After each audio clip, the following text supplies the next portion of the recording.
Hey guys, this is such a shame, guys. I was so into it. I spent at least, I think, 4, 5, 6 minutes into the video. I was on a roll, and then I realized I forgot to click the start button of filming, all right, on the iPhone. It pisses me off, all right. So let's just start it over. Now tonight, I'll tell the same thing, all right. Anyway, tonight, we're having the OG, the SPD X017 on the wrist. Now, there's something I want to talk to you that anyone's on the fence of buying a Marine Master. Okay, you guys know I am a massive fan of using a variety of straps for my divers. The main motivations are two. One, they make the wearing experiences a bit lighter because the divers are heavy, right? Number two, you get to use different materials and sort of, they're all great qualities, great brands, but you can choose different textures, different colors based on your moods or your outfit, right? But guys, you know what? Since I've bracelet them up again, I think about a week ago, started from that tuna. Okay, now every single of my watch is on the bracelet. Uh, um, you would say, Felix, we know that you are a massive bracelet fan. You bought, you name it. We tested the 0199 for turtle from Uncle Straps. We tested razor wire from Uncle Straps for Samurai. We've tested the Ulster bracelets for Strapco from Strapco. Tested President's bracelets from Strapco from Uncle Straps. We've tested the Oyster Jubilee bracelets for both of them for SARB 017, SARB, you name it. We've spent a couple $1,000s in different bracelets. Okay? Now, the reason why I bring that up is I do have experiences when it comes to bracelets. All right? But there's a but. For some reason, again, you guys can check this out. This is a well-worn, well-used bracelet. Okay? But like I said before, for some reason, I started to really like the factory setting of the OG MM300. I'm telling you guys, there's nothing wrong with this bracelet. There's nothing wrong with it. For anyone that is bad-mouthing, saying you have to get a strap code, bracelets for the MM300, Seiko's no good, I'll challenge you to wear Seiko's for a while. All the other bracelets are great, but none of them sort of conforms, is that the right word? That sort of just hugs around the wrist, like the factory ones, okay? So the wearing experience has been fantastic. I had these Marine Masters on me since last night about 10 o'clock. Now it's about 9:42, so about 24 hours. It's been with me for 24 hours without taking it off. I don't even feel the watches on me. I'm serious, guys. As comfortable as SKX's, a tad taller, of course, just physically. You can't change the fact this is the proper what's the word again? The whole engineering is, I'm searching for word today. What's going on, guys? The whole design, right? So you have to take the watch. You have to disassemble the watch rather from the screw down back. You have to work from the top of the watch, which you have to send this watch back to Japan if you ever try to get a full service done from your local Seiko boutique. Okay, so this is a proper tool watch that can be tested in any harsh conditions. Okay, so that's enough for the shout out of the watch. But the whole reason for today's video is actually I'm going to talk about this knife. All right, I've got this Kizer. Now, the reason why I talk about this Kizer today is because it's manufactured by Kizer. Kizer's a great brand. It was well known. They are sort of that, I guess, beyond the entry level now. They're doing a lot of more expensive stuff that made by in China. But this one, check it out. James Loaf is someone that I had interaction with. I sold him a couple of Cold Steel 8010s without even knowing that he is a well-known knife designer. Of course, he's progressing and improving his design work, but it's great to know that I get to interact with a knife designer and holding one of his designs. Okay, so that's making me very proud. Just go through the basic specs. Huntsman is a spider. It's a kind of spider, very scary one. Actually, not scary. It looks scary, but isn't scary. I mean, its characters are it's a very mild. I had interaction with many huntsmen around my house. They're not aggressive at all. They're very scary, right? You just Google huntsman, you will know what it is, right? But they're not saying they're friendly. They're just very mild, all right? 3.8 inch in blade size. I mean, this is gonna be a massive boy. You guys go check that out.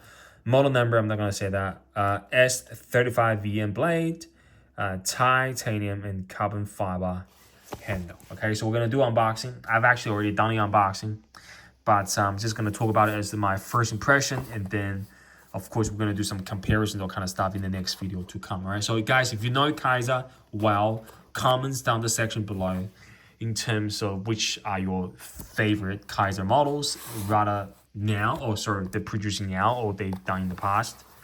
But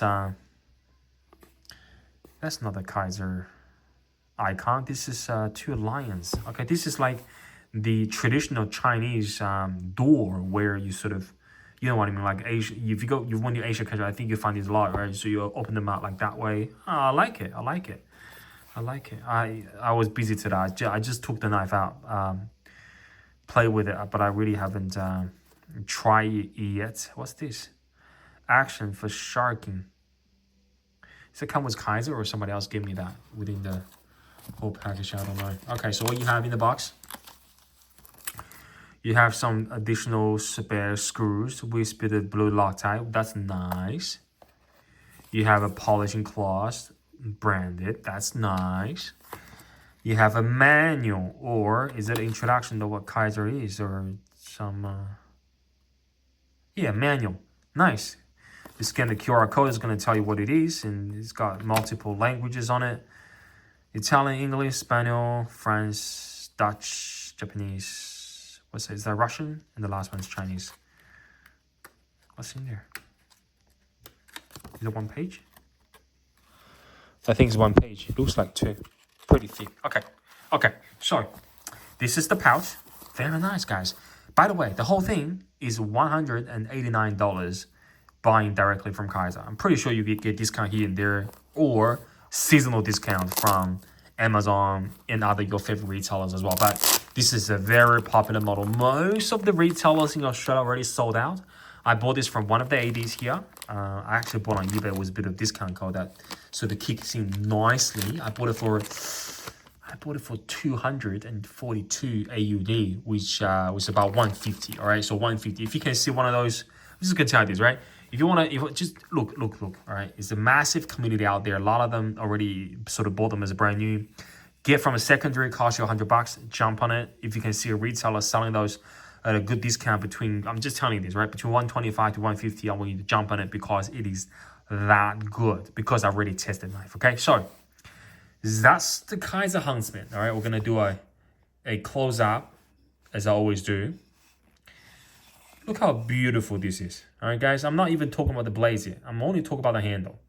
The handle, for me, if you ask me now, it's the first impression. I think the handle is a masterpiece because it's so comfortable to hold. I'm just gonna tell you the truth. It really reminds me. I'm not saying this is a copy in any shape or form, but it reminds me of Rotten Egg Evil by CKF. It gives me a very similar vibe. But again, many knives are similar in that fashion, but this one is one of the outstanding one. Okay, what I like about this the most, ergo's the gray, but you have a very clean, very consistent patch of carbon fiber. Right? Is this the best carbon fiber inlay that I ever felt? No. But is this well worth for its asking price of 189 USD? Heck yes. Absolutely. Just to give you some close up. Look at that. Very clean transition between the titanium and the inlay. And you know what? They know that this carbon fiber, this sort of shape towards the back, is the highlights of the handle. So they didn't screw that up by doing any screws up on the top or so in the middle or on the angle. You know what they did? They did add a beautiful place here. They left a bit of, so instead of doing the whole carbon fiber here and the screw two things on the carbon fiber, they've done this beautifully. They've choose to nail those two screws at the top of the knife. Very elegant, guys. Very elegant. I just wanted to focus here. Very elegant. You turn to the top, you see this beautiful backspacer, a strong spine. Look at that. Again, reminds me a bit of Evil. I don't have Evil with me right now. Is there, but Evil is not as protruding as that high. But again, very strong language, strong pattern of the backspacer. Very strong back, like a Huntsman, right? Sort of grabbing on the wall. Very strong back. I like that language. I mean, just imagine without it, if they do a smooth or sort of a single screws backspacer here, I think that will kill the character. Really like how they did this. I think this is an essential part. They cannot have the knife as good as this design without this part. So James, well done.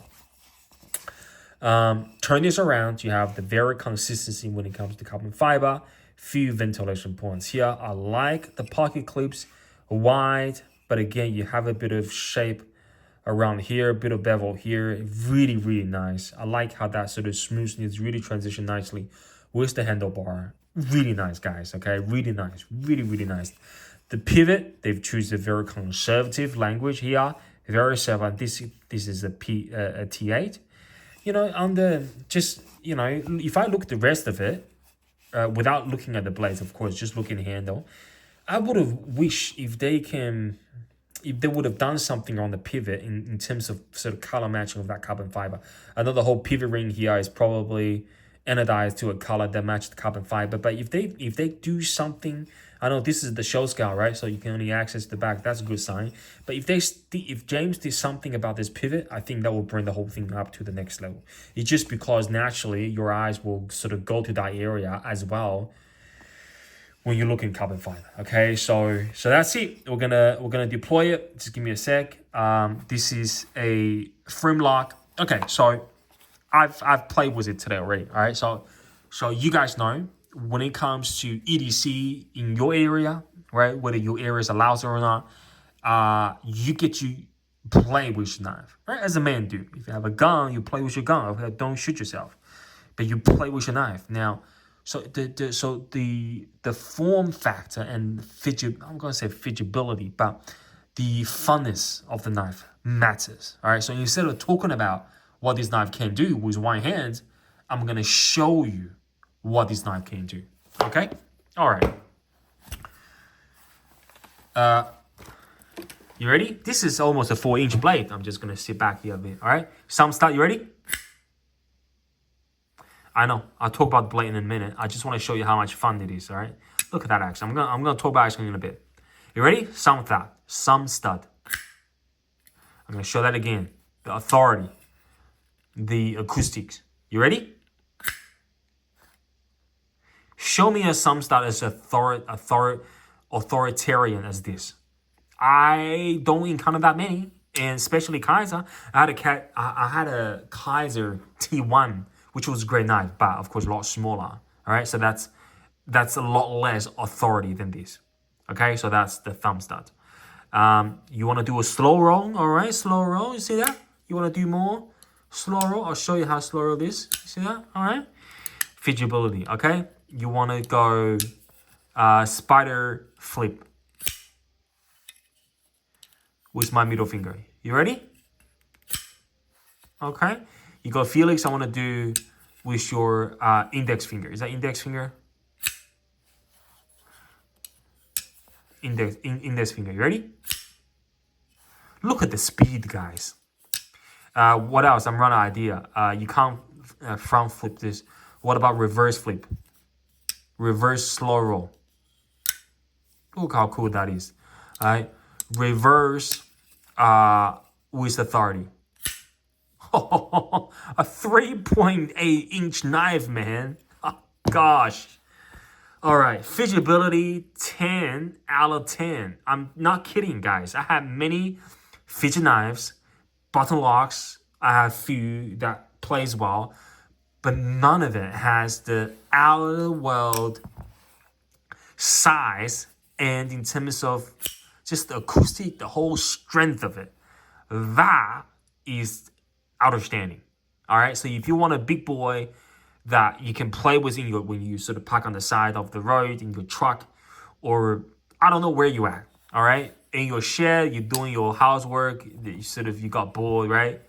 I mean, guys, it's just the feasibility is 10 out of 10. It's just the fact. I can't change it. All right. You ask me why, Felix? Why that is? I think there's a few reasons. Number one, the blade helps because there's a lot more materials at the front 20 to 30 or 40% proportion of it. So every time when you deploying it, the momentum is going to go towards the outside of the material, which carries more weight, and then it's just going to go a lot smoother and faster, whichever way that you deploy it. Plus, I really like how the kind of like spider webs kind of stuff on the top of the blade. You can call this as a fuller. I don't know, a spider hole fuller. This is going to be the first time I've seen it. I've never seen it. I think this is fantastic because it gives you, this is like a full review now. Sorry, guys. I was going to talk about it as a first impression. This is a full review. So instead of like a normal fuller or spider hole that you have to work with a certain area, now here you get to work with a whole range of motion. You see, all the way from here, all the way down to here. If you want to go down, good to go. If you want to go high, good to go. If you want to go middle finger, good to go. That's why it is so easy of use when it comes to the deployments of it. 10 out of 10. All right, now we're gonna talk about the blade. All right, we're gonna talk about the blade now. Just to get you guys to look at it. The blade, guys. James had some balls, man. James is a very great knife designer that he can convince his ideas to such a large manufacturer on the global scale to produce his idea into fruition. Look at that blade, man. You've got just focus on the top of it. You've got a beautiful a harpoon on the top, right? And then you go here, it looks like an axe, like a tanto. You've got a beautiful sort of bevel here. This is strengthened, so really strong tip. But then you look at that, the whole belly is a recurve. So I've never ever seen a blade shape that looks like this. You know what makes me think of? I might as well just I'm thinking about it. I know it's going to cost me additional 100 USD plus shipping. But if we can do a regrind on this, I'm serious, guys. Because the bevel is here, all the way here, and then curves here. So all this area, we can do a regrind. And the Kizer will be gone. Of course, we know that's James Lowe's signature Huntsman. I know, right? But just imagine. Again, I'm speaking to knife enthusiasts, right? Just imagine the whole blade is hand regrind. I mean, how awesome will that look? All right. So again, I talk about a lot of it. I talk about how it uses. That's the first time I found it deploy. And it's solid. It's as solid as a chunk as a big boy, guys. I'm not kidding. I'm not kidding. This is my second Kizer, and this is the best Kizer that I've experienced. It's tough. It gives you the whole idea of what Huntsman is all about. It's bold. It's good fun. It goes with authority, and it's affordable. If you give the design to Ria, you convince Ria, do it. Of course, it's probably gonna finish on a better scale because they have more experience and perhaps better equipment and sort of standard. But if you ask Ria to do the blades and all that, this is a $6.99 knife or $5.99 knife. All right, but Kizer, $189. You can't go wrong, guys. You cannot go wrong. All right. So massive shout out to myself for buying this set. And that's it for today, man. I'll catch you guys very shortly again. All right. You guys take care. Hope you enjoyed the video and my rants here and there. And no doubt I'll see you guys very shortly in the next one. Bye bye, guys.